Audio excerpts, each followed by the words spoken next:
उसका सभी श्रेय बाबा साहब अम्बेडकर के संविधान को जाता है। बाबा साहब अम्बेडकर ने जो संविधान बनाया, उस संविधान की वजह से हर एक आदमी को अपना अपना धर्म अपने अपने तरीके से यहाँ जो त्योहार है और कुछ है वो अपने हिसाब से मनाने की पूरी पूरी खुली छूट दी है। मगर आज आपने देखा होगा यूपी में, महाराष्ट्र में, यूपी में तो बुलडोजर लगा के लोगों के दुकान तोड़े जाते हैं, मकान तोड़े जाते हैं। और यही कोशिश आपने देखी होगी मीरा भाईंदर में भी महाराष्ट्र में हो गई है। और अगर वापस एक यहाँ ये दोनों मिले जुले में से कोई भी चुप के आएगा तो यहाँ भी ऐसी नौबत आएगी, यह आपने समझना चाहिए। और इसीलिए मैं आप सभी को विनती करने को आया हूँ कि आप समझदार हैं। इस देश में 20% मुस्लिम समाज है और 20% दलित समाज है। 40% लोग इकट्ठा होते हैं तो इस महाराष्ट्र में और देश में हमारी सत्ता आ सकती है। मगर दुर्भाग्यवश अभी तक हम एक प्लेटफॉर्म पे नहीं आ सके, और अगर आने की कोशिश की तो हमारे में से जो लोग हैं वो लोग आपस में हम लोग को लड़ाते हैं, अलग अलग करते हैं।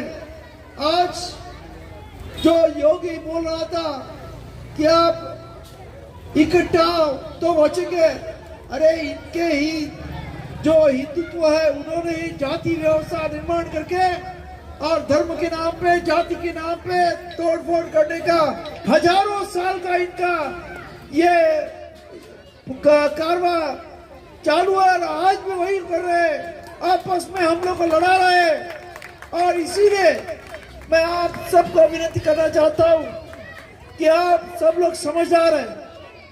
यहाँ पैसे तो आपको बहुत देंगे, मगर जब भी आपके ऊपर, आपके खानदान के ऊपर, आपके बस्ती के ऊपर जब भी कोई अन्य अत्याचार होगा तो ये लोग कोई आने वाले नहीं, वो तो बोलेंगे कि हमने तो आपके वोट्स पैसे दे के लिए।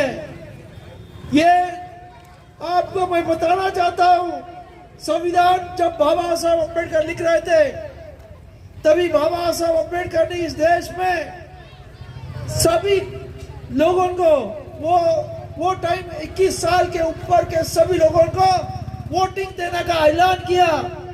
तभी अय्यर नाम के जो कांग्रेस के बड़े एक नेता थे, उन्होंने बाबा साहब को पूछा कि आप ये इस देश के 80% लोग गरीब है, ना टैक्स भरते, ना कुछ देते, उनको वोट का राइट दे के क्या फायदा।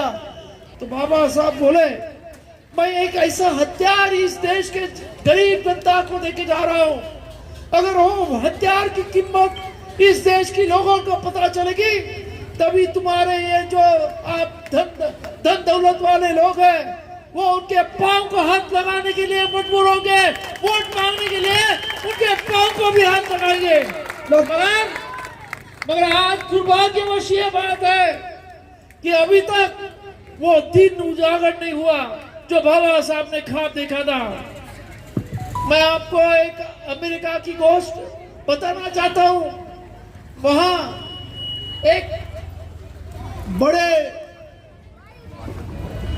बड़े लीडर जो निग्रो लोगों के बड़े लीडर होके गए थे और उनका एक 1950 का एक स्पीच है, वो ऐसे बोलते थे कि मैंने एक ख्वाब देखा है कि कभी तो अमेरिका में हमारा भी एक प्रेसिडेंट होगा। और वो ख्वाब उन्होंने 1950 में देखा था और वो सही मायने में 2014 में बराक ओबामा उस देश का प्रेसिडेंट हो गया और वो ख्वाब सत्य में आया। उसके वो वर्ल्ड वाइड भाषण बहुत फेमस है, आई हैव अ ड्रीम, ऐसे उसमें भाषण में उसने मैंने एक सपना देखा है कि हमारा काले लोगों का एक यहाँ देश का प्रेसिडेंट होगा और वो उस देश में सही मायने में सत्य में आया। आज बाबा साहब ने भी, जिसने इस देश की संविधान लिखा, उसने भी एक सपना देखा है। उन्होंने उनके भाषण में बताया है कि मैं एक ख्वाब देखता हूं कि इस देश के दलित, पीड़ित, अल्पसंख्यक, सोशलिस्ट, वर्कर्स, ये सब इकट्ठा हो गए, 80% लोग हैं और वो इस देश की सत्ता अपने हाथ में लेंगे।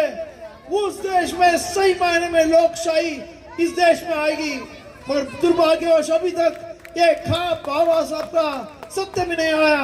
मैं चाहता हूं आप सभी लोग, हम लोग सब अगर मिलके ये बाबा साहब अम्बेडकर का जो सही ख्वाब है कि सही लोकशाही है, कि गरीबों उनके हाथ में सत्ता, जो लोग सत्ता संपत्ति से वंचित हैं उनके हाथ में सत्ता आनी चाहिए।